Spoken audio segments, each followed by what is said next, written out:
السلام علیکم ورحمۃ اللہ وبرکاتہ۔ کیسے ناظرین، امید کی خیر و عافیت سے ہوں گے۔ ہم دوبارہ پھر حاضر ہیں آج تفسیر قرآن مختصر تشریح کے ساتھ، اور ہم آپ سے یہی گزارش کرتے ہیں کہ ہمارے اس تفسیر قرآن کے سلسلے کی یہ کڑیوں کو ضرور سنیں، شیئر کریں، لائک کریں۔ کوئی سوال ہے تو کامنٹ باکس میں پوچھیں، اور ہمارے اس یوٹیوب چینل کو ضرور سبسکرائب کریں۔ زیادہ سے زیادہ لوگ سبسکرائب کریں گے تو یوٹیوب پر ہماری ویڈیوز فرنٹ میں آئیں گی، یہی ہمارا التماس ہے آپ سے۔ ناظرین، ہم نے پچھلے درسوں میں سورہ ہود کی تکمیل کر لی تھی۔ آج کا درس ہم سورہ یوسف کے آغاز سے کرتے ہیں۔ اعوذ باللہ من الشیطان الرجیم، بسم اللہ الرحمن الرحیم۔ الف لام را تلک آیات الکتاب المبین انا انزلناہ قرآنا عربیا لعلکم تعقلون۔ اللہ کے نام سے جو بڑا مہربان نہایت رحم والا ہے۔ الف لام را، یہ اس کتاب کی آیات ہیں جو ہر بات وضاحت سے بیان کرتی ہے۔ ہم نے قرآن کو عربی میں نازل کیا ہے تاکہ تم سمجھ سکو۔ دیکھیے، اللہ تبارک و تعالیٰ نے قرآن مجید کو عربی میں نازل کیا، اور اس کے بارے میں اللہ تبارک و تعالیٰ نے آیتوں میں بھی وضاحت کر دی کہ ہم نے اس قرآن کو عربی میں نازل کیا تاکہ تم سمجھ سکو۔ یہاں پر شروعات ہوتی ہے حروف مقاطعات کے، الف لام را، اور اس کے ساتھ اللہ تبارک و تعالیٰ ایک بہترین بات جو ہے آگے بتانے والا ہے، اور اللہ تبارک و تعالیٰ نے دیگر کتب کو، جو آسمانی کتب تھیں، تورات تھیں، زبور تھیں، انجیل تھی، اور جہاں تک ہمارا معلومات ہے تو یہ اللہ تبارک و تعالیٰ نے کس لینگویج میں نازل کیا ہے، یہ اس دور میں وہ کتابیں جو حاملین ہیں اس کتابوں کی، وہ اللہ تبارک و تعالیٰ کس زبان میں، کس لینگویج میں نازل کیا ہے، اس کی کوئی ٹھوس دلیل نہیں دے سکتے، مگر قرآن مجید اللہ تبارک و تعالیٰ نے یہ بیان کر دیا تاکہ یہ کتاب قیامت تک قائم رہنے والی ہے، قیامت تک اس پر عمل ہونے والا ہے۔ تو اللہ تبارک و تعالیٰ نے کھلا طور پر بیان کیا کہ تم سمجھ سکو، ہم اس قرآن مجید کو عربی کے اندر نازل کر رہے ہیں۔ اللہ تبارک و تعالیٰ نے بہت ساری باتیں آگے بتانے والا ہے۔ اسی سلسلے میں اللہ تبارک و تعالیٰ نے یہ وضاحتیں پہلے کر دیں، کیونکہ سورہ یوسف ہجرت سے تقریباً 2-3 سال قبل نازل ہوئی۔ مفسرین نے بیان کیا ہے کہ سورہ یوسف جو ہے وہ 2-3 سال قبل نازل ہوئی، ہجرت کرنے سے پہلے۔ یہ حروف مقاطعات جو الف لام را ہے، جس طرح میں نے بیان کیا ہے، ان کے بارے میں کوئی واضح مفہوم متعین کرنا مشکل ہے۔ سابق میں بھی یہ باتیں بیان ہوئی ہیں۔ ابن جریر طبری کے مطابق یہ چیلنج ہے عرب اہل لسان کو کہ تمہیں اگر اس کتاب کے بارے میں شبہ ہے تو یہ انہی الفاظ سے مرکب ہے، تم بھی اس جیسا کوئی نمونہ بنا لاؤ۔ سورہ بقرہ کی آیتوں میں بھی اللہ تبارک و تعالیٰ نے یہ چیلنج دیا ہوا ہے، کیونکہ یہ جتنے بھی حروف مقاطعات ہیں، اسی میں اللہ تبارک و تعالیٰ نے قرآن مجید کی باتیں بیان کی ہیں، اور اس کا واضح مفہوم کوئی بھی بیان نہیں کر سکتا۔ اگرچہ رسول اللہ صلی اللہ علیہ وسلم بیان کریں تو ہم بیان کریں، اللہ کے رسول صلی اللہ علیہ وسلم کی اس کی وضاحت نہیں بیان کرے تو ہم کوئی نہیں ہیں کہ ہم اپنی طرف سے اس کے مطالب، جیسے آج کل صوفیہ وغیرہ اس کا مطلب یہ ہے، اس کا مطلب وہ ہے، بہرحال بے سر و پیر کی باتیں عوام میں مشہور کرتے ہیں۔ یہ اللہ تعالیٰ کی حکمت بالغہ تھی، پہلے مخاطب عرب تھے، اس لیے قرآن عربی ہی میں نازل ہوا۔ عربی اپنے دامن میں عظیم بساط رکھتی ہے۔ نزول قرآن نے اس لسان کو مزید 4 چاند لگا دیے، اس لسان کو حیات جاوداں عطا فرمائی۔ ہزاروں سال گزر گئے ہیں مگر اس لسان کی تازگی اور قوت میں کوئی فرق نہیں آیا۔ یہ لسان قیامت تک اپنی حیثیت برقرار رکھے گی۔ انشاءاللہ کیونکہ اگر یہ لسان صفحہ ہستی سے مٹ جائے تو حفاظت قرآن کا، اللہ کا وعدہ وغیرہ اللہ کا وعدہ غیر مؤثر ہو جاتا ہے، لہذا اس لحاظ سے یہ ایک معجزہ بھی ہے۔ یہاں پر مفسرین نے کیا بیان کیا ہے اب آج قرآن نازل ہو کر کے 1400 سے زیادہ سال، قریب 1500 سال، 1450 1500 سال کا عرصہ گزر گیا ہے، مگر آج بھی قرآن کی تازگی، جو عربی لسان کی تازگی آج بھی وہی ہے جس طرح نازل ہوتے وقت تھی۔ اس میں کوئی تغیر و تبدل نہیں ہوا۔ جس طرح پچھلی کتابوں کی لینگویج اگرچہ ہم کوئی کہتا ہے کہ عبرانی میں اور کوئی گریک میں، جیسے کہ یہ جو انجیل عیسائی کے پاس جو بائبل ہیں اور تورا جس کو یہ کہتے ہیں، تو یہ کس زبان میں نازل ہوئی اس کا بھی ڈیفینیشن نہیں ہے، اور یہ جو عام بات ہے، لسان ہے، عام گفتگو کا لہجہ ہے، پچھلی کتابوں کا تمام ختم ہو گیا تھا صفحہ ہستی سے۔ جیسے کہ اگرچہ یہاں ہمارے ملک میں اگرچہ دیکھیں کہ سنسکرت میں اگرچہ کوئی شلوک ہیں، تو آج عام لوگ سنسکرت نہیں بول سکتے، مگر قرآن مجید 1500 سال کے بعد بھی عام لوگ بات کرتے ہیں، اور آج جو ہے اتنا بڑا خطہ جو عرب کا ہے، وہ 57 58 60 جتنے بھی ممالک ہیں، اس میں نیشنل لینگویج کے طور پر بولی بھی جاتی ہے، یعنی کہ سب سے زیادہ لوگ جو ہے دنیا میں عربی میں بات کرنے والے موجود ہیں اگرچہ دیکھا جائے۔ کیونکہ آج بھی وہی تازگی اور وہی عربی کا جو ہے لہجہ جو ہے آج بھی وہی ہے۔ قرآن مجید کو آج بھی کئی لوگ پڑھتے ہیں دنیا میں، جتنا اس قرآن مجید کو عربی میں پڑھتے ہیں شاید ہی دنیا کی کوئی کتاب ہو جس میں وہ پڑھتے ہوں گے کسی ایک لینگویج میں۔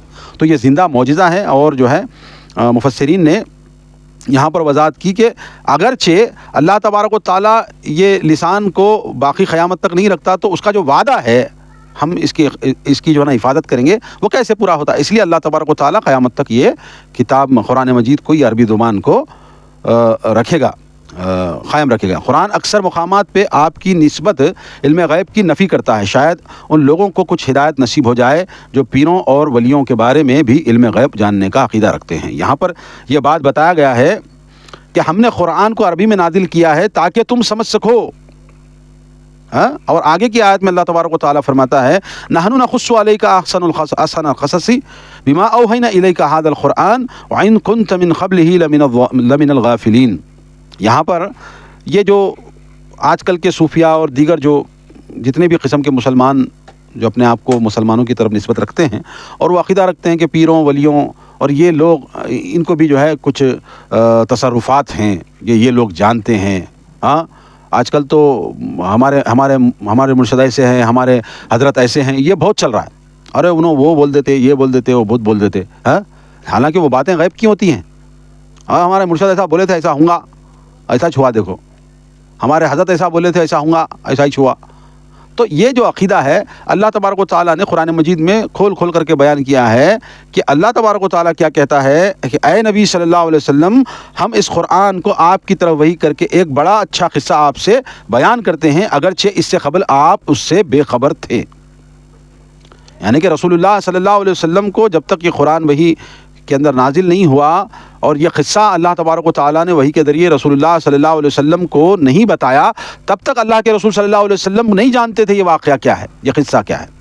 اللہ خود کہہ رہا ہے کہ یہ ایک بڑا اچھا قصہ ہے، آپ سے بیان کرتے ہیں، اگرچہ اس سے پہلے، اس سے قبل آپ اس سے بے خبر تھے۔ انس بن مالک سے روایت ہے کہ نبی صلی اللہ علیہ وسلم فرمایا جس نے مجھے خواب میں دیکھا اس نے مجھے دیکھا، کیونکہ شیطان میرا روپ نہیں دھار سکتا، اور مومن کا خواب نبوت کا 46واں حصہ ہے، بخاری شریف میں یہ روایت موجود ہے۔ ابو سعید خدری رضی اللہ تعالیٰ عنہ سے روایت ہے کہ انہوں نے آپ صلی اللہ علیہ وسلم سے سنا جب تم میں سے کوئی اچھا خواب دیکھے تو اللہ کا شکر ادا کرے، وہ اللہ کی طرف سے ہے، اور اسے بیان کرے، اور جب کوئی اس کے علاوہ دیکھے جو اسے ناپسند ہو تو وہ شیطان کی طرف سے ہے، اس کے شر سے پناہ مانگے اور کسی سے ذکر نہ کرے، وہ اسے کچھ نقصان نہ پہنچائے گا۔ بخاری شریف میں یہ بھی روایت ہے۔ اللہ تبارک و تعالیٰ نے نفی پہلے یہ کر رہا ہے کہ رسول اللہ صلی اللہ علیہ وسلم یہ جو قصہ اللہ تبارک و تعالیٰ بیان کر رہا ہے آگے، یہ آپ اس سے غفلت میں تھے، آپ کو وہ بات کا علم نہیں تھا۔ تو اس سے صاف نفی ہوتی ہے کہ رسول اللہ صلی اللہ علیہ وسلم کو علم غیب اتنا ہی تھا جتنا اللہ تبارک و تعالیٰ عطا کرتا تھا۔ اور بھی بہت ساری آیتیں قرآن مجید میں ہیں اس سے جہاں پر کہا جا رہا ہے کہ اے نبی کہہ دیجئے اگرچہ میں غیب جانتا ہوتا تو بہت ساری بھلائیاں میں اپنے لیے کر لیتا. یہ بھی قرآن مجید کی آیت ہے. مجھے کوئی گزند نہیں پہنچتی, کوئی نقصان مجھے نہیں پہنچتا. تو یہ ساری باتیں قرآن مجید میں بیان ہیں. ہمارے یہاں پر حضرت مولانا فلاں امکا ڈمکا یہ لوگ نہیں بتاتے عوام کو کہ دیکھو قرآن کی یہ آیت ہے جہاں پر واضح طور پہ اللہ تبارک و تعالیٰ بیان کر رہا ہے کہ رسول اللہ صلی اللہ علیہ وسلم کو اتنا ہی علم غیب تھا جتنا اللہ ان کو بتاتا تھا. یہ یوسف علیہ السلام کا جو قصہ آئے گا اس سے پہلے اللہ تبارک و تعالیٰ بیان کر رہا ہے کہ اے رسول صلی اللہ علیہ وسلم آپ کو اس بارے میں علم نہیں تھا جو ہم قصہ بیان کر رہے ہیں, آپ اس کے بے خبر تھے. آگے اللہ فرماتا ہے اس خالہ یوسف لابیہ یا ابتی انی رأیت احد عشر کوکبا والشمس والقمر رأیتهم لی ساجدین. جب یوسف نے اپنے باپ سے کہا اے ابا جان میں نے خواب میں دیکھا ہے کہ 11 ستارے اور سورج اور چاند مجھے سجدہ کر رہے ہیں. اللہ تبارک و تعالیٰ قصہ شروع کر رہا ہے, واقعہ شروع کر رہا ہے یہ یوسف علیہ السلام کا. یوسف علیہ السلام نے اپنے ابا یعقوب علیہ السلام سے کہا کہ اے ابا جان میں نے خواب میں دیکھا کہ 11 ستارے اور سورج اور چاند مجھے سجدہ کر رہے ہیں. یہ خواب ہے. اب اللہ کے رسول صلی اللہ علیہ وسلم نے خوابوں کے بارے میں کیا کہا؟ اس سے پہلے میں نے بخاری شریف سے 2 روایتیں بیان کی, ایک حضرت انس بن مالک سے, دوسری ابو سعید خدری سے, کہ اچھا خواب جو ہوتا ہے وہ اللہ کی طرف سے ہوتا ہے اور جو برا خواب ہوتا ہے وہ شیطان کے وساوس ہوتے ہیں, برا خواب. لہذا اچھا خواب بیان کریں, اچھا فعال لیں, اچھی جو ہے اس کی تعبیر لیں, برا خواب کو کسی سے بیان نہ کریں. یہ اللہ کے رسول صلی اللہ علیہ وسلم نے بیان کیا ہے بخاری شریف میں. اور مومن کا جو خواب ہوتا ہے وہ 46واں حصہ ہوتا ہے حقیقت کا, یعنی کہ جو اسے بتایا جا رہا ہے نیک خواب وہ اس کو 46واں حصہ اللہ کے رسول صلی اللہ علیہ وسلم نے بیان کیا ہے کہ مومن, شرط ہے کہ وہ مومن کا خواب ہو, وہ ایمان والا ہو, مومن ہو, توحید پرست ہو. مشرک اور بدعتی کے خوابوں کی کوئی اس کی ویلیو نہیں ہوتی. یہاں پر شرط ہے مومن. اور یہ بھی کہا جا رہا ہے کہ اللہ کے رسول صلی اللہ علیہ وسلم کو اگرچہ کسی نے خواب میں دیکھا تو اللہ کے رسول صلی اللہ علیہ وسلم نے ہی ہیں وہ. کیوں؟ کیونکہ صحابہ نے آپ صلی اللہ علیہ وسلم کو دیکھا تھا نا. تو اللہ کے رسول نے بیان کیا کہ میرا جو ہے روپ ہے, میرا جو فیس کٹ ہے, جو بھی میری چھبی ہے, میرا جو بھی اللہ کے رسول صلی اللہ علیہ وسلم کی شکل و صورت ہے وہ شیطان اختیار نہیں کر سکتا, رسول اللہ صلی اللہ علیہ وسلم ہی ہوتے ہیں. تو سب کی شکل اختیار کر سکتا ہے مگر اللہ کے رسول کی شکل شیطان اختیار نہیں کر سکتا, وساوس نہیں ڈال سکتا. یہ اللہ کے رسول نے بیان کیا ہے. آگے اللہ فرماتا ہے قال یا بنی لا تقصص رؤیاک علی اخوتک فیکیدوا لک کیدا ان الشیطان للانسان عدو مبین. اب جب اللہ کے رسول حضرت یوسف علیہ السلام بچپن میں تھے, 10 12 15 سال جو بھی کیفیت میں ان کی وہ قصہ ہوا تھا, تو ابا جان سے کہا کہ اے ابا جان, یعقوب علیہ السلام جو نبی تھے برگزیدہ, اسحاق کے بیٹے, ابراہیم کے پوتے, بہت جو ہے برگزیدہ نبی ہیں حضرت یعقوب, جن سے ہی وہ بنی اسرائیل کی نسل چلی ہے آگے. تو جب انہوں نے کہا کہ اے ابا جان میں 11 ستارے, چاند اور سورج میرا سجدہ کر رہے ہیں, میں ایسا خواب میں دیکھا, تو ابا جان کیا کہہ رہے ہیں؟ اللہ فرماتا ہے باپ نے کہا خالہ یا بنیا, میرے پیارے بیٹے یہ خواب اپنے بھائیوں کو نہ بتلانا ورنہ وہ تمہارے لیے بری تدبیریں سوچنے لگیں گے, کیونکہ شیطان انسان کا کھلا دشمن ہے. کیا کہا ابا جان نے؟ ابا جان نے کہا کہ بیٹا تو یہ جو خواب مجھے بتا رہا ہے اپنے بھائیوں سے مت کرنا. ان کے بھی اور جو دیگر بھائی تھے ان کے, تو ان سے بیان نہ کرنا تاکہ وہ لوگ تیرے خلاف بری تدبیریں نہ کریں, کیونکہ شیطان انسان میں دشمنی عداوت ڈالنے کے لیے نمبر 1 ہے, براسی پہلے ڈالتا ہے. تو لہذا یہ خواب کو بیان نہ کرنا اپنے بھائیوں سے. یعقوب کو یوسف کے بھائیوں کی سرشت سے آگاہی تھی, لہذا یہ نصیحت فرمائی. حضرت یعقوب علیہ السلام نے دیگر بیٹوں کے رویے حضرت یوسف علیہ السلام کے ساتھ کیا تھے وہ ایک اندازہ کرتے تھے کہ اگرچہ ان کو پتہ چلے گا آگے کی باتیں, جو وہ اندازہ کر رہے تھے کہ اب نبوت کا سلسلہ یعقوب کے بعد پھر آگے جانا ہے نا, تو کہاں سے جائے گا, نبوت کس کو ملے گی؟ اب یعقوب کے بیٹے تو اتنے ہیں.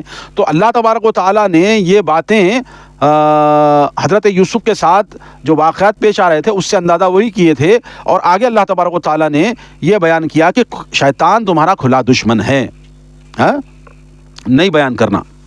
وَكَذَلِكَ يَجْتَبِيكَ رَبُّكَ وَيُعَلِّمُكَ مِن تَأْوِيلِ الْأَحَادِيثِ وَيُتِمُّ نِعْمَتَهُ عَلَيْكَ عَلَى آلِ يَعْقُوبَ كَمَا أَتَمَّهَا عَلَى أَبَوَيْكَ مِن قَبْلِ إِبْرَاهِيمَ وَإِسْحَاقَ إِنَّ رَبَّكَ عَلِيمٌ حَكِيمٌ. یعقوب علیہ السلام یہ کہتے ہوئے آگے جو کہہ رہے ہیں کہ کیا کہہ رہے ہیں کہ اس طرح اس خواب کے مطابق تمہارا رب تجھے دین کے لیے منتخب کرے گا۔ ایک باپ اپنے بیٹے کو نصیحت کر رہا ہے کہ اے بیٹے، میں جان رہا ہوں، مجھے اندازہ ہو رہا ہے کہ دین کے لیے اللہ تبارک و تعالیٰ تجھے چن رہا ہے، اپنے بھائیوں کو بتانا نہیں، تیرا مقام جو بلند اللہ کرنے والا ہے وہ تو بتانا نہیں، یہ خواب کے بارے میں تذکرہ نہیں کرنا، اور منتخب کرے گا، تمہیں باتوں کی تعویل سکھلائے گا اور تم پر اور آل یعقوب پر اپنی نعمت اسی طرح پوری کرے گا۔ یوسف علیہ السلام کو اپنے ابا یعقوب علیہ السلام کہہ رہے ہیں تجھے ابھی باتوں کی تعویل اللہ تبارک و تعالیٰ سکھلا رہا ہے، تو آگے جو ہے برگزیدہ بن رہا ہے، اور تو جو ہے اپنے باپ یعقوب پر آل یعقوب پر اللہ تبارک و تعالیٰ رحمتیں برکتیں نازل کر رہا ہے، جس طرح پچھلے آیتوں میں جب ابراہیم علیہ السلام کے پاس 2 فرشتے آئے تھے نا، اور انہوں نے بشارت دی تھی اسحاق کے بعد یعقوب کی، اور اے گھر والوں، اے اہل بیت، تم پر رحمت ہوں، تو یہی سلسلے کی کڑی کے ساتھ حضرت یعقوب علیہ السلام کہہ رہے ہیں کہ آل یعقوب میں تجھے اللہ تبارک و تعالیٰ منتخب کر رہا ہے کہ پوری نعمت اسی طرح پوری کرے گا جیسے وہ اس سے پہلے تمہارے 2 باپوں یعنی ابراہیم اور اسحاق پر پوری کر چکا ہے، بلا شبہ تمہارا رب جاننے والا اور حکمت والا ہے۔ یعنی کہ تجھے منتخب کر لیا گیا ہے، جس طرح تیرے 2 باپوں یعنی باپ، دادا اور پردادا، یوسف علیہ السلام کے باپ تو یعقوب ہیں، دادا اسحاق ہیں، ان کے ابا جو ابراہیم ہیں، تو دادا اور دادا کے ابا پردادا جو ہے جس طرح نبوت سے سرفراز کیے گئے ہیں، اللہ تبارک و تعالیٰ تجھے چن رہا ہے آل یعقوب کے اندر، تاکہ تیرے اوپر نبوت جو ہے سلسلہ نبوت کا جاری رکھے۔ یعقوب نے اس خواب کی یہ تعبیر فرمائی کہ اللہ تعالیٰ یوسف علیہ السلام کو نبوت سے سرفراز فرمائے گا اور دین کی خدمت لے گا، جیسے میں نے بیان کیا، انہیں تعویل الاحادیث سکھلائے گا۔ اس سے صرف خواب کی تعبیر ہی مراد نہیں بلکہ بات کی تہ تک پہنچنے کی صلاحیت مراد ہے۔ مفسرین کے مطابق خواب میں جو سجدہ یوسف علیہ السلام نے دیکھا تھا وہ سجدہ تعظیمی تھا اور ہماری شریعت میں منسوخ ہے۔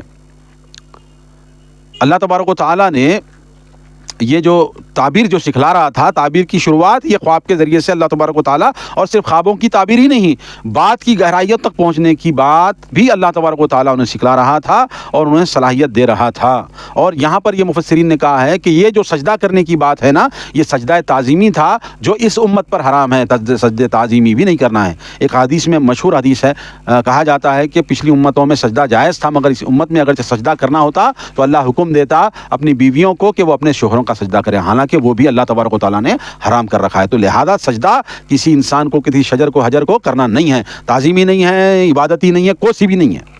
یہ وضاحت ہے۔ عبداللہ ابن عمر سے روایت ہے کہ نبی صلی اللہ علیہ وسلم نے فرمایا کریم ابن کریم ابن کریم ابن کریم یوسف علیہ السلام بن یعقوب بن اسحاق بن ابراہیم ہیں، یعنی کریم بن کریم جو ہے کریم بن کریم بن کریم بن کریم یہ حضرت یوسف علیہ السلام کا لقب ہے۔ بخاری شریف میں یہ آیت یہ حدیثیں بیان کی گئی ہیں۔ آگے اللہ فرماتا ہے لقد کان فی یوسف و اخوتہ آیات للسائلین اذ قالوا لیوسف واخوہ احب الی ابینا منا ونحن عصبۃ ان آبانا لفی ضلال مبین۔ اب جو ہے اللہ تبارک و تعالیٰ بیان کر رہا ہے در حقیقت یوسف اور اس کے بھائیوں کے قصے میں پوچھنے والوں کے لیے نشانی ہے۔ یہاں پر کہا جا رہا ہے نا کہ لقد کان فی یوسف و اخوتہ آیات للسائلین، سوال سائل جو ہے سوال کرنے والوں کے لیے نشانی ہے۔ کیا ہے وہ؟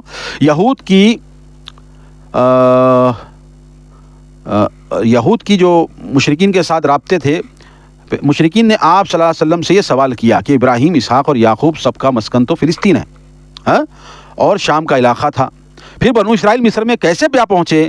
ان کا گمان یہ تھا کہ یہ امی نبی ہے، ایسے تاریخی سوال کا جواب نہ دے سکے گا جس پہ کئی صدیاں بیت گئی ہیں۔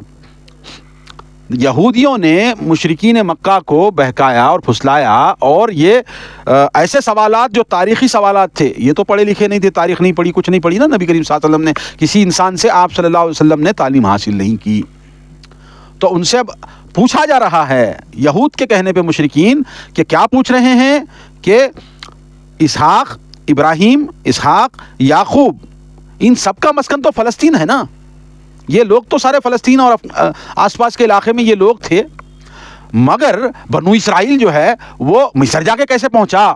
مصر کیسے پہنچی وہ قوم؟ یعقوب کی جو نسل ہے وہ مصر میں کیسے آباد ہوئی بنو اسرائیل؟ یہ سوال ہے۔ چنانچہ اللہ تعالیٰ نے اسی وقت پہ پوری صورت نازل فرما دی اور مزید قصہ یوسف کو مشرکین پہ بھی چسپا کر دیا کہ خود انہیں آئینے میں اپنی صورت نظر آتی رہے اور اپنے انجام کے متعلق اشارے ملتے رہیں۔ اس کے علاوہ یہود جن کے کہنے پر مشرکین نے یہ سوال پوچھا ان کے کرتوت بھی سامنے آتے رہے۔ یہاں پر اللہ تبارک و تعالیٰ نے جب ان سے سوال، یہودیوں نے مشرکوں کے ذریعے سے رسول اللہ صلی اللہ علیہ وسلم کو سوال پوچھا تو اللہ تبارک و تعالیٰ پورا قصہ ہی بیان کر دیا کہ یوسف علیہ السلام اور آل یعقوب کس طرح مصر گئے، کیا کیا ہوا۔ یہ اس خالی سوال ہی نہیں، پورا ڈیٹیل ہی بتا دیے کیا کیا ہوا جو آگے آئے گا۔ تو اور اس میں جو حرکات تھے، یہود کے جو قبیلے تھے یوسف علیہ السلام کے ساتھ، دیگر بھائیوں نے کس طرح کے خیانتیں کی، کیسے کیسی چیزیں ان کے ساتھ وارد ہوئیں، اور یہود کی جو اپنے آپ کو بنو اسرائیل یہ کہتے پھرتے رہے نا، تو یہ لوگ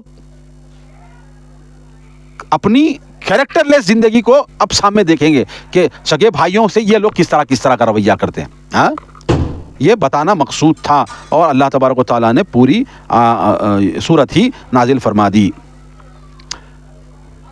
اور آگے جو اللہ تبارک و تعالیٰ نے بیان کیا، جب یوسف کے بھائیوں نے کہا یوسف اور اس کا بھائی ہمارے باپ کو ہم سے زیادہ محبوب ہیں، حالانکہ ہم ایک طاقتور جماعت ہیں، ہمارا باپ تو سری بھول میں ہے۔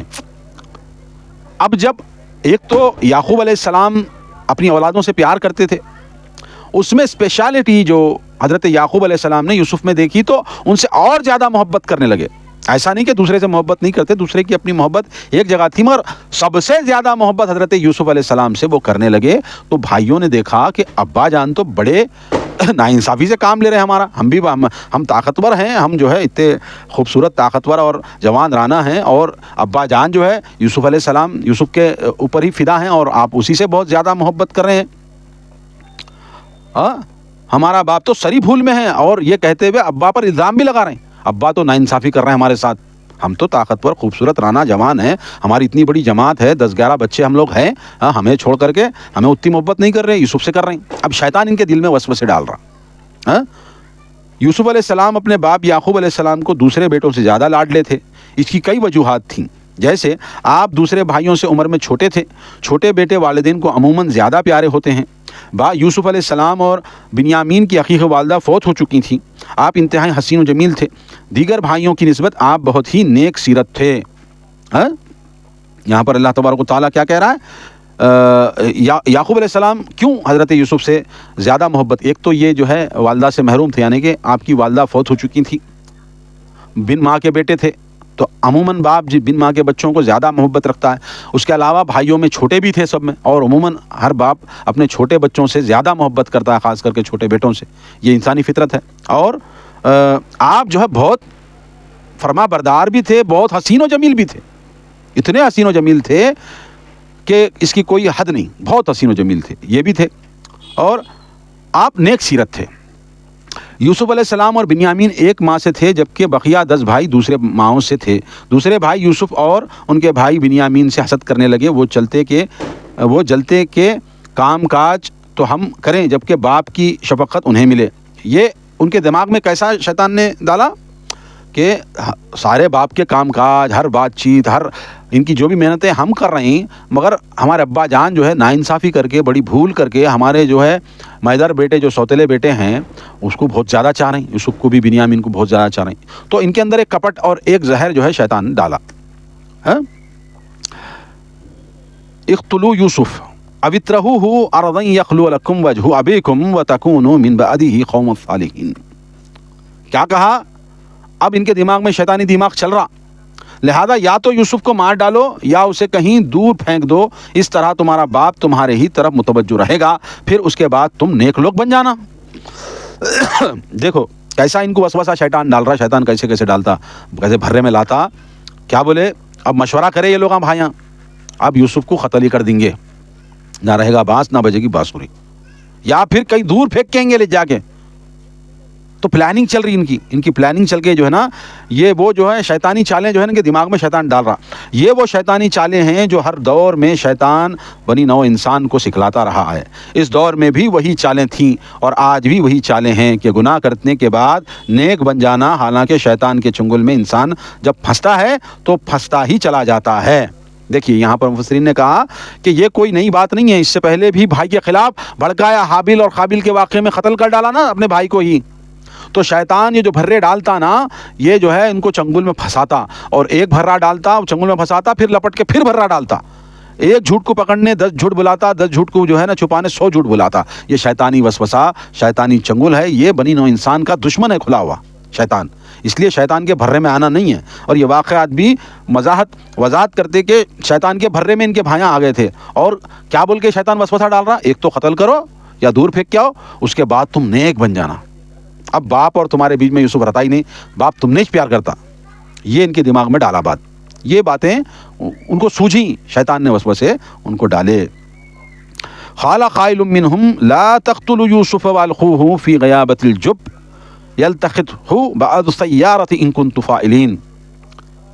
ان میں سے ایک نے کہا, جب یہ 10 بھائیاں جو پلاننگ کر رہے تھے اس میں سے ایک بھائی نے کہا لا تقتلوا یوسف, ہاں یوسف کو مت مارو, یوسف کو مارو نہیں, بلکہ اگر تمہیں کچھ کرنا ہے تو اسے کسی گمنام کنویں میں پھینک دو, کوئی آتا جاتا قافلہ اسے اٹھا لے جائے گا. اب سب لوگ پلاننگ کر رہے ہیں, مگر ایک کے دل میں آیا کہ بھائی کئی کو قتل کر دے, تمہارا سگا بیٹا ہے, مت قتل کرو اس کو, اگرچہ تم کو کچھ کرنا ہے نا اس کو ایک کنویں میں ڈال کے چھوڑ دو. لوگ کنویں کے پاس سے گزریں گے, ڈول پانی نکالنے ڈالیں گے تو وہ ان کو لے کے کہیں چلے جائیں گے. اس طرح کے جو ہے ان کے اندر خیالات اجاگر ہو گئے کہ بھائی اب قتل نہیں کرنا, ہاں قتل نہیں کرنا, کیا کرنا, کچھ دوسری پلاننگ کرنا, مت مارو. اور کہا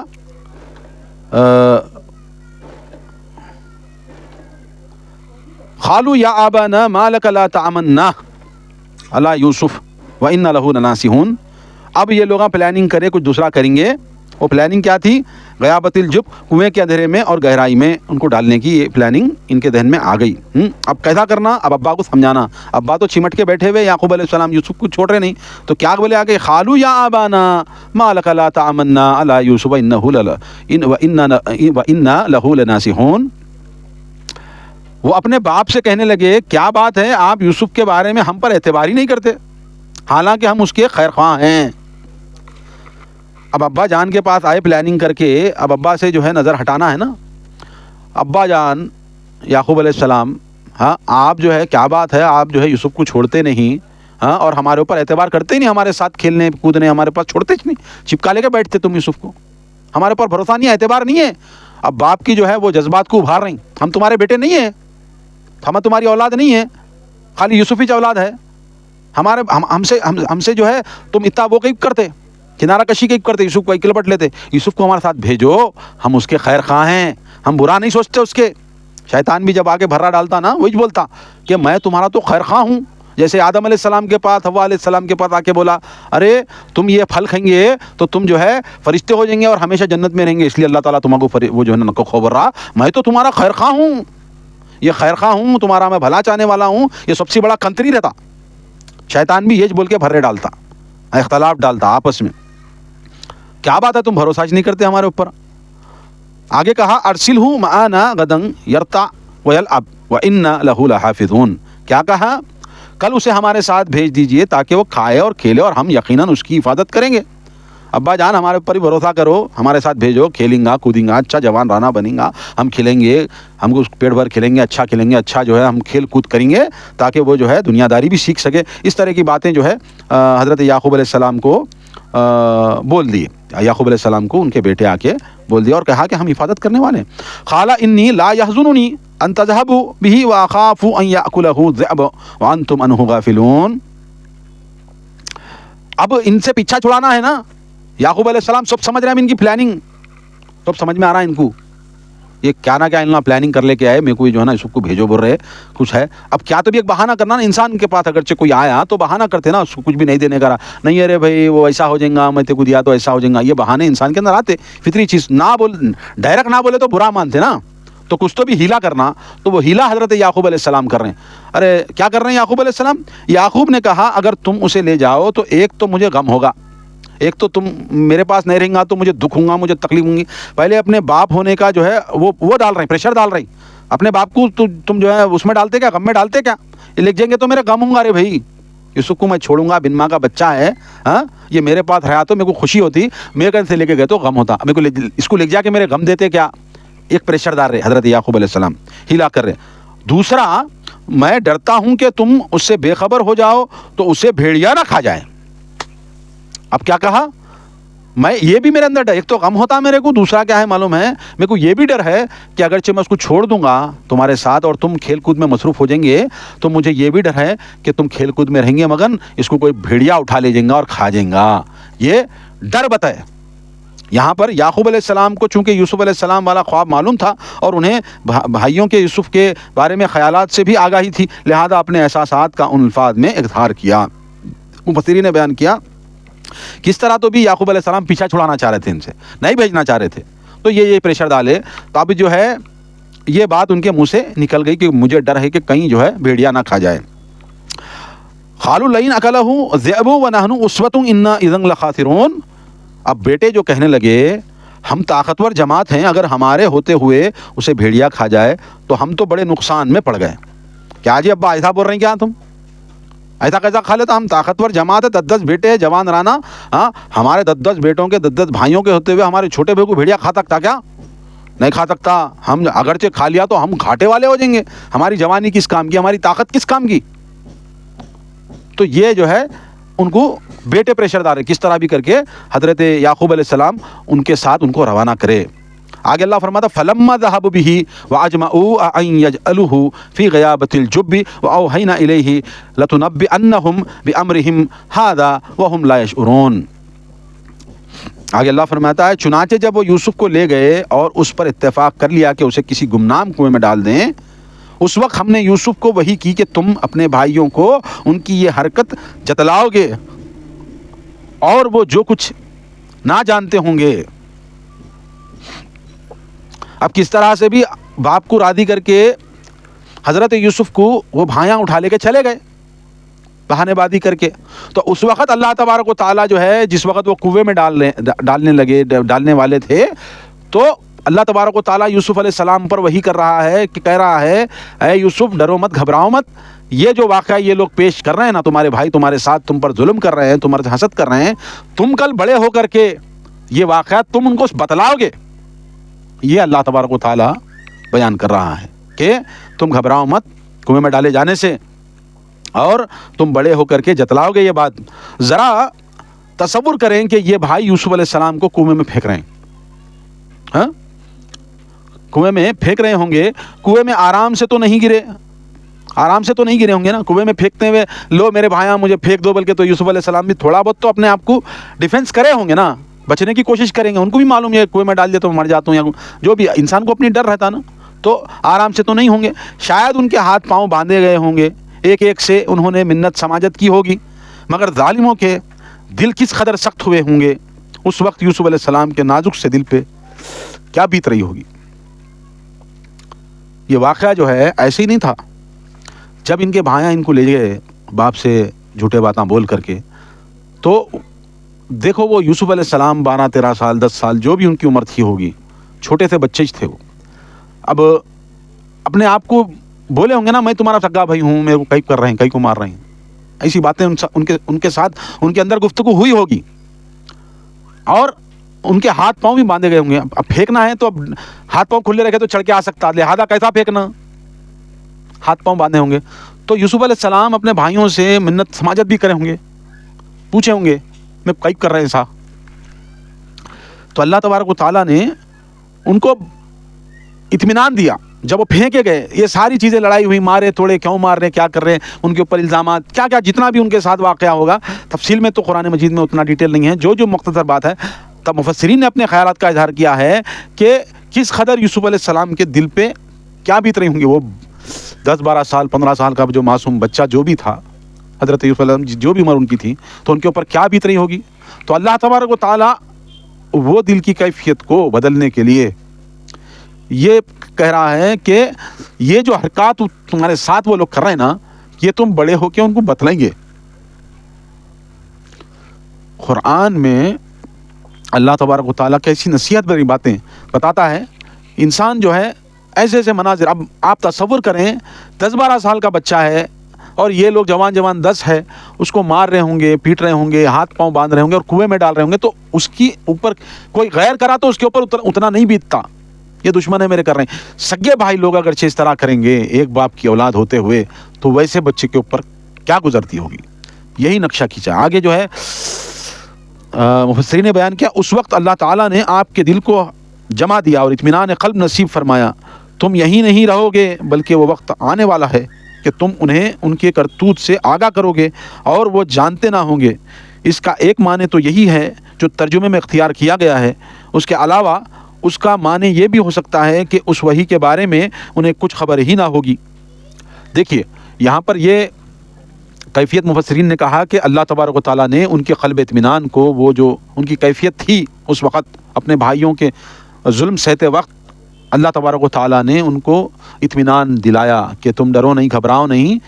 اللہ کا یہ وعدہ ہے کہ تم جب وقت آئے گا تو تم یہ ساری باتیں ان کو بتاؤ گے اور وہ جانتے نہیں ہوں گے تم کو تم کون ہو اور تم بتلاؤ گے. یہ اللہ کا وعدہ تھا.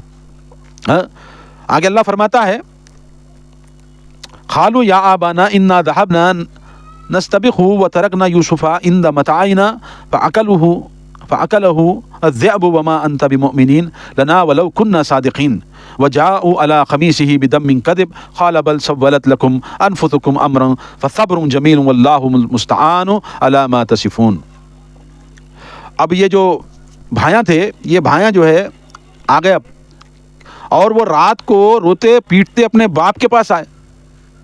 ہاں اپنے بھائی کا کام پہچان دیے کنویں میں پھینک دیے مارے توڑے ہاں اور جو ہے باپ کے پاس چیخ پکار کرتے ہوئے روتے پیٹتے ہوئے آ گئے. کہنے لگے ابا جان ہم دوڑ کا مقابلے میں ایک دوسرے سے آگے بڑھتے گئے اور یوسف کو ہم نے اپنے سامان کے پاس چھوڑ دیا تھا اتنے میں بھیڑیا اسے کھا گیا اور آپ تو ہماری بات پر یقین نہیں کریں گے خواہ ہم سچے ہی ہوں. کیسی جھوٹی باتیں بیان لائے.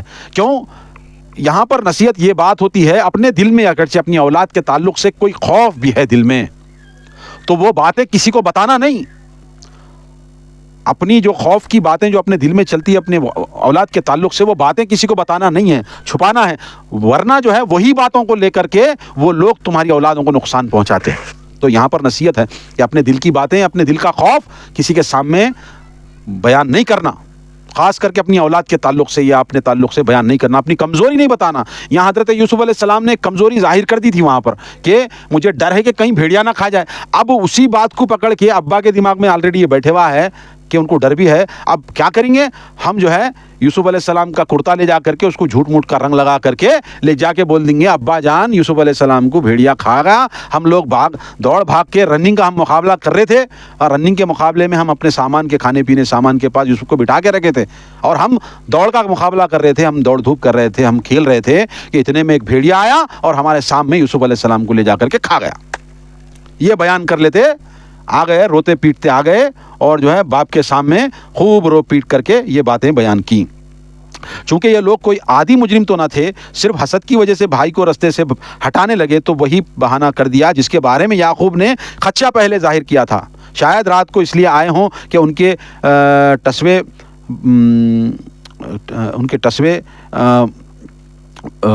بہانے کی حقیقت چھپی رہی یعنی کہ رات کو اس لیے آئے ہوں گے کہ اب یہ کیسا کریں گے ہم دن بھر تلاش کریں ہم پکڑنے کی کوشش کریں اس لیے رات کو آئے. یہاں پر رات کا ذکر ہے. کیا ذکر ہے کہ ہم جو ہے اس کو وہاں رکھے تھے اور جو ہے اس کو بھیڑیا کھا گیا ہم ڈھونڈے پھرے ہم بہت کوشش کریں. یہ ساری باتیں یہ جو جھوٹ موٹ کا روتے پیٹتے جو ہے نا آ گئے اور جو شک تھا یعقوب علیہ السلام کو وہی شک کو اصلیت بیان کرتے ہوئے وہ لوگ لے کے آ گئے. آگے اللہ تعالیٰ فرماتا ہے وَجَاءُوا عَلَىٰ قَمِيصِهِ بِدَمٍ كَذَبٍ اور جھوٹ موٹ کا حضرت یوسف علیہ السلام کے کرتے کو جو ہے وہ خون لگا لے کے آئے. ایک کرتے کو ایک کپڑے کو جو ہے خون لگا لے کے آئے اور یہ کہا کہ ہم سچ بول رہے ہیں. ہاں ہم سچ بول رہے ہیں. کیا کر رہا ہے سامان کے پاس چھوڑے اتنے میں بھیڑیا آ گیا اور کھا گیا ہماری بات پر اتنا یقین نہیں کریں گے ہم سچے ہی ہوں. آگے اللہ فرماتا ہے وَجَاءُوا عَلَىٰ قَمِيصِهِ بِدَمٍ كَذَبٍ قَالَ بَلْ سَوَّلَتْ لَكُمْ أَنفُسُكُمْ أَمْرًا فَصَبْرٌ جَمِيلٌ وَاللَّهُ الْمُسْتَعَانُ عَلَىٰ مَا تَصِفُونَ. اور یعقوب علیہ السلام نے کیا کہا اور یوسف کی قمیص پر جھوٹ موٹ کا خون بھی لگا کر لائے. یعقوب نے کہا بلکہ تم نے ایک بات کو بنا سنوار لیا ہے خیر اب صبر ہی بہتر ہے اور جب تم بیان کر رہے ہو اس کے متعلق اللہ ہی سے مدد چاہتا ہوں. حضرت یعقوب علیہ السلام نے کہا کہ تم یہ جو باتیں بول رہے نا یہ سو میرے کو معلوم تمہارے جھوٹے سچے باتیں ہیں، یہ ایسا کچھ بھی نہیں ہوا ہے، بلکہ میرے لیے صبر ہی بہتر ہے۔ مفسرین لکھتے ہیں کہ بکری کے بچے کا خون ان کی خمیس پہ مل دیا، مگر وہ خمیس پھاڑنا اور نوچنا بھول گئے۔ دیکھو مفسرین نے کہا یعقوب علیہ السلام کیسا پہچانے بھائی، تو ان کی صحیح سلامت خمیس لے کر کے جو ہے اس کو بکری کا بچہ ذبح کر کے اس کا خون لگا کے لائے۔ اب بھیڑیا کھا گیا بولے تو بھیڑیا جب نوچتا پھاڑتا نا تو کپڑے کے اوپر ہی نوچتا پھاڑتا، کیا کپڑے اتار کے پھاڑتا، یہ مفسرین نے بیان کیا ہے۔ تو اس سے یعقوب علیہ السلام سمجھ گئے، پھاڑنا اور نوچنا بھول گئے۔ یعقوب علیہ السلام نے فوراً سمجھ گئے کہ یہ ڈرامہ ترتیب دیا گیا ہے، کچھ پہلے ہی انہیں خطرہ تھا، پھر خمیس کے خون سے بھی انہیں اندازہ ہو گیا کہ یہ کیسا بھیڑیا ہے کہ جس نے انتہائی احتیاط سے پہلے خمیس اتاری اور پھر یوسف کو کھا گیا۔ صبر جمیل ایسا صبر ہے جس میں شکوہ شکایت نہ ہو، جزا و فضا نہ ہو، یعنی نوحہ اور ماتم اور بین وغیرہ نہ ہو۔ صبر جمیل کسے کہتے ہیں کہ جس میں نوحہ خانی، ماتم، رونا پیٹنا، بیان کرنا، چلانا، یہ ساری چیزیں نہیں ہوتی۔ یہ سمجھ گئے تھے حضرت یعقوب علیہ السلام۔ اور جب پانی نکالنے والے نے ڈول پھینکا تو یوسف نے، اب آگے جو ہے اللہ تبارک و تعالیٰ قصہ بیان کرتا ہے، کنٹینیو آگے کیا ہے وہ، وجاءت سیارة فارسلوا ورداهم فدلواه قال یا بشرى هذا غلام وسره بضاعة والله علیم بما يعملون۔ اور کیا کہا کہ جب پانی نکالنے والے نے چنانچہ انہوں نے پھر ایک قافلہ آیا جس نے اپنے سخے کو بھیجا، یعنی پانی نکالنے والے کو بھیجا، اس نے اپنا ڈول لٹکایا تو بول اٹھا خوشی کی بات ہے یہاں ایک لڑکا ہے، چنانچہ انہوں نے اسے بکاؤ مال سمجھ کر چھپا لیا، اور جو وہ کر رہے تھے اللہ اسے خوب جانتا ہے۔ جب پانی نکالنے والا، یعنی کہ یہ تو واقعہ ہو گیا، اب یوسف علیہ السلام کے ساتھ کیا گزرا کہ ایک قافلہ آیا، اس نے پانی منگانے والا پانی منگانے گیا، پانی میں نے ڈول ڈالا تو ڈول ڈالتے نیچے دیکھا تو ایک خوبصورت ایک چاند کے چہرے والا بچہ جو ہے وہاں پر اندر پڑا ہوا ہے، اور کہا کہ ہاں کیا بہترین بچہ ہے یہاں پہ، ہاذا، کیا کہا، ہاذا غلام، کیا بہترین بچہ ہے، اور کہا چنانچہ انہوں نے اسے بکاؤ مال سمجھا۔ اب وہ لوگوں کو کیا پتا تھا یہ وقت کا نبی ہے، انہوں کو نہیں معلوم تھا نا۔ تو پانی نکالنے والے نے ڈول پھینکا تو یوسف علیہ السلام اس میں سوار ہو گئے اور رسی کو مضبوطی سے پکڑ لیا۔ اس نے جب خوبصورت بچے کو دیکھا تو باچھیں کھل گئیں، کیونکہ اس زمانے میں بردہ فروشی کا عام رواج تھا، یعنی کہ اس زمانے میں بچوں کی خرید و فروخت ہوتے تھے، اور وہ لوگ جو پانی لانے گئے تھے وہ بچے کو نکال کر کے چھپا لیے، اور چھپا لے کے جو ہے اب یہ تو زبردست مال متا ملنے والا ہے، فل ریٹ میں اس کو بیچنے کا، ایسا ان کے ذہن میں آ گیا۔ بذات مال تجارت کو کہتے ہیں۔ قافلے والوں نے اس واقعے کو مشہور کرنا مناسب نہ سمجھا تاکہ کوئی دعوے دار نہ کھڑا ہو جائے، یعنی وہ جو قافلہ جو پانی نکالنے آیا تھا اب انہوں نے چھپا لیا، ہم لے جا کے جو ہے نا اس کو بیچیں گے، اور اس کو کسی کو نہیں بولیں، چپ بیٹھنا، کسی کو کچھ نہیں بتانا، بکاؤ مال اس کو سمجھنے لگے۔ جس شخص نے یوسف کو خریدا وہ مصر کے کسی اعلیٰ عہدے پر فائز تھا۔ اب آگے جو ہے اللہ تبارک و تعالیٰ بیان کر رہا ہے، وَشَرَوْهُ بِثَمَنٍ بَخْسٍ دَرَاهِمَ مَعْدُودَةٍ وَكَانُوا فِيهِ مِنَ الزَّاهِدِينَ۔ کیا کہا گیا، اللہ تعالیٰ نے کیا بیان کیا، چنانچہ انہوں نے یوسف کو چند درہموں کے عوض حقیر سی قیمت میں بیچ ڈالا، اور اس کے بارے میں انہیں دلچسپی نہ تھی۔ اب وہ قافلے والے بچے کو لیے اور بازار مصر میں لے کے گئے، لے جا کے جو نا معمولی چند دھیلوں میں، چند کوڑیوں میں، یعنی کہ کوئی ویلیو کے بغیر کے بچے کے حساب سے اس کو بیچ دیے، چلتے پھرتے نہ جو بھی مال آ رہا، کیونکہ وہ خرید کے نہیں لے تھے نا، فری کا مال تھا، کچھ بھی بھاؤ مل گیا لے کے رفو چکر ہو گئے، چل دیے وہ لوگ۔ وقال الذي اشتراه من مصر لامراته اكرمي مثواه عسى ان ينفعنا او نتخذه ولدا وكذلك مكنا ليوسف في الارض ولنعلمه من تاويل الاحاديث والله غالب على امره ولكن اكثر الناس لا يعلمون ولما بلغ اشده اعطيناه حكما وعلما وكذلك نجزي المحسنين۔ اللہ تعالیٰ بیان فرما رہا ہے کہ اور مصر کے جس شخص نے اسے خریدا تھا اس نے اپنی بیوی سے کہا اسے عزت سے رکھو، امید ہے کہ ہمیں یہ نفع دے گا یا ہم اسے اپنا بیٹا ہی بنا ڈالیں۔ اس طرح ہم نے یوسف کو اس سرزمین میں قدم جمانے کا موقع فراہم کر دیا، غرض یہ تھی کہ ہم انہیں باتوں کی تعویل سکھلا دیں اور اللہ اپنا حکم نافذ کر دے، نافذ کرنے پر غالب ہے، لیکن اکثر لوگ یہ جانتے نہیں۔ اور جب یوسف اپنی جوانی کو پہنچ گیا تو ہم نے انہیں حکمت اور علم دیا، اور ہم نیک لوگوں کو ایسے ہی جزا دیتے ہیں۔ دیکھیے یہاں پر اللہ تبارک و تعالیٰ پورا واقعہ بیان کر رہا ہے کہ چند حقیر کی قیمت میں بیچ دیے، اب وہ جو خریدا نا وہ اپنی بیوی کے لیے گفٹ خریدا ہے اور کہا بیوی کو لے جا کے وہ بچے کو دیا, دے کے بولا اس کو آرام سے رکھو, یہ ہمیں بڑا ہو کے نفع دیں گا ورنہ اس کو ہم بیٹا ہی بنا لیں گے. شاید وہ لوگ بے اولاد تھے ہوں گے, ہو سکتا یہ بھی ایک بات ہو سکتی ہے. جس بیوی کو دی ہے اس کو کوئی اولاد نہیں تھی, اس طرح کی بھی اٹکلیں مطلب سوچ ہو سکتی ہے. مفسرین نے بہت سی طرف باتیں بیان. جس شخص نے یوسف کو خریدا وہ مصر کے کسی اعلیٰ عہدے پر فائز تھا. ابن عباس رضی اللہ عنہ کے مطابق وہ شاہی خزانوں کا محافظ تھا. قرآن نے اسے عزیز مصر کہا, یعنی کہ مفسرین نے ابن عباس کی روایت سے کہا کہ وہ جو انسان جو یوسف علیہ السلام کو خریدا تھا وہ مصر کے جو ہے فائنینشل منسٹر تھا, منسٹر آف فائننس تھا مصر کا, تو بہت بڑے عہدے پہ فائز تھا. قرآن نے اسے عزیز مصر کہا, یعنی کہ وہ عہدے کا نام قرآن کے نظر میں عزیز مصر ہے. یہی لقب بعد میں یوسف علیہ السلام کے لیے بھی استعمال ہوا. یہ شخص بے اولاد تھا, یعنی یہاں بتایا جا رہا ہے کہ یہ شخص کو اولاد نہیں تھی. یوسف کو دیکھتے ہی سمجھ گیا تھا کہ یہ کوئی غلام نہیں ہے بلکہ کسی انتہائی معزز گھرانے کا فرد ہے جسے گردش زمانہ یہاں لے آئی ہے. چنانچہ اس نے اپنی بیوی جس کا نام بائبل کی روایت سے کی وجہ سے زلیخا مشہور ہو گیا ہے سے کہا کہ اس سے انتہائی عزت اور وقار سے پیش آنا ممکن ہے کہ ہم اسے اپنا بیٹا ہی بنا لیں. اس طرح اللہ تعالیٰ نے یوسف علیہ السلام کے لیے امور سلطنت کی تربیت کا بھی انتظام فرما دیا جو کہ کنعان میں رہتے ہوئے ممکن نہ تھا. یعنی کہ اللہ تبارک و تعالیٰ یوسف علیہ السلام کو بہت بڑی بادشاہت عطا کرنے والا تھا. اب یہاں پر فلسطین کے اس کھیڑے گاؤں میں جو ہے وہ چیزیں نہیں ہوتی نا, تو اللہ تعالیٰ حکمت کے ذریعے سے کسی چیز کو کچھ کرنا ہے تو وہ وہاں جہاں پہنچنا ہے وہاں اللہ تعالیٰ پہنچا دیتا ہے.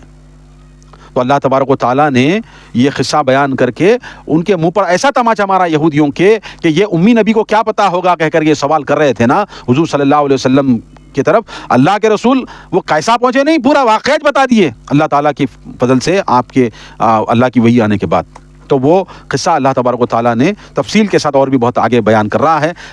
وقت کافی بیت چکا ہے, 22 آیتیں ہم 1 سے 22 آیتوں تک مکمل کر چکے ہیں, اور بھی لمبا قصہ ہے. ہم آپ سے یہی آج کے درس کو سٹاپ کرتے ہیں, روکتے ہیں, اور ہم دوبارہ آپ سے پھر ملیں گے اگلے درس میں. جب تک کے لیے ہمیں اجازت دیں. ہم آپ سے یہی گزارش کرتے ہیں کہ ہمارے اس یوٹیوب چینل کو ضرور سبسکرائب کریں. عام ہندی اردو بول چال کے اندر ہم آپ سے ہم لے کر آتے ہیں یوٹیوب, فیس بک اور دیگر سوشل میڈیا پر, تاکہ یہ قرآن مجید بہت آسانی سے ہم لوگ سمجھ سکیں, آپ کو سمجھ آ سکیں, ہم کو بھی سمجھ آ سکیں, اور اللہ تبارک و تعالیٰ ہمارے اس کام کو ساری دنیا میں مقبول بھی کرے اور اس سے لوگوں کی ہدایت کا رستہ بھی کھلے.